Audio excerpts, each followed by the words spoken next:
Surtout en tant que députée au Parlement européen, moi je vois dans mon travail quotidien tous les jours la lâcheté des États et la complicité de l'Union européenne. Et c'est ça aussi qui m'a poussée à partir, à m'engager sur cette flottille qui est, comme vous l'avez dit, non violente, chargée de civils. C'est justement parce qu'il y a un blocage politique et une complicité que nous voulons dénoncer. Et donc c'est pour ça qu'on a des civils qui sont obligés de partir, prendre des risques pour briser ce blocus parce que nos responsables politiques ne font rien ou sont complices, comme l'Union européenne, avec l'accord d'association entre l'Union européenne et Israël qui aujourd'hui finance directement le génocide en cours. C'est la honte pour le Parlement européen, pour l'Union européenne.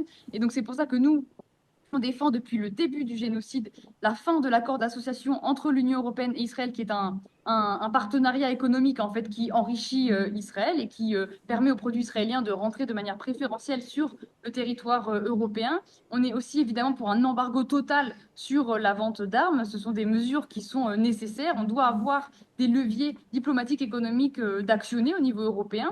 On pourrait avoir la puissance de le faire, mais on choisit aujourd'hui de ne pas le faire. On choisit de laisser les mains libres à Netanyahou. C'est comme ça que Netanyahou peut avancer en Palestine et à Gaza. C'est parce que l'Europe se couche face à lui, face à l'allié de Netanyahou, qui est les États-Unis. Donc en fait, depuis le début, l'Europe se couvre de honte. Et heureusement qu'on a des députés au Parlement européen, notamment le groupe The Left, qui tous les jours rappelle ce qui se passe à Gaza, qui tous les jours propose des résolutions qui sanctionnent Israël. Mais pour le moment, on n'est pas écouté. C'est pour ça qu'il faut continuer la pression.